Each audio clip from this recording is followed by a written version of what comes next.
प्यारे बच्चों अस्सलाम वालेकुम। जमात पांचम मजमून कशर मौजू त्रे कथ अख तज बटन कान यह पोर आज परो दोयम कथ बुड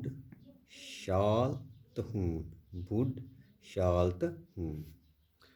पथ काल बड़ मोजा अख तस ओस न पत ब्रो कहान तो सिर्फ ओसुस पनुन अख हून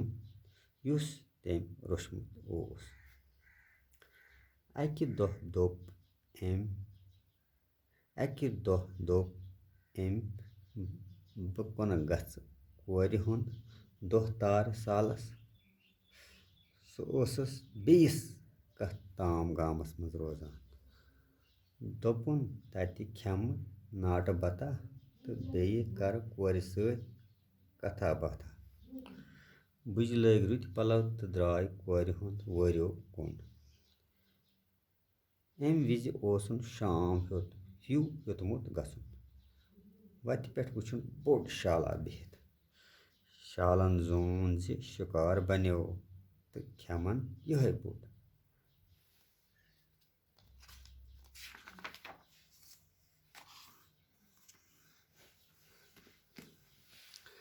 युतु शाल बुजनक आ बुज दोपनस गोब्र म्यान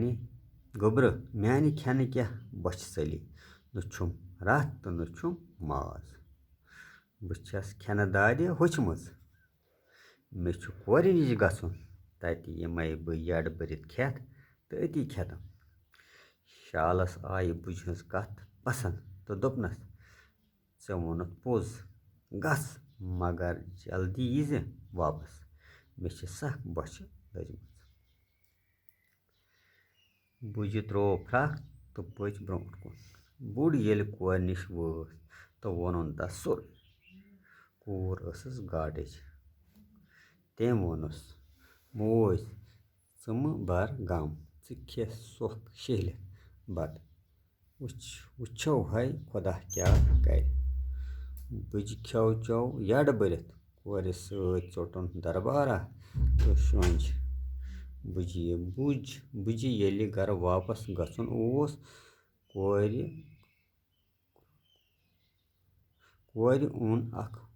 बोड़ अल खोपर बुज येलि गर वापस गसुन ओस कोर ओन अख बोड़ अल खोपर तो बरुन अथ मज पन मोज पद दितनस पनुन गाम कुन दक अल खोपर गो डुल तो वोत शाल काकस निश शाल काकस खोत यह वुचित सख शरार दोपुन बुज छु तस छल कोरमुत युथु तेम अल खोपर प्राटन ह्योत बुज कोर पन्नस हूनस आलव हून आव दोर तो वुछुन बुड़ अल खोपर मज नेरान हून रोट शाल तो करनस तुछ। त्रेम कथ पढ़ो।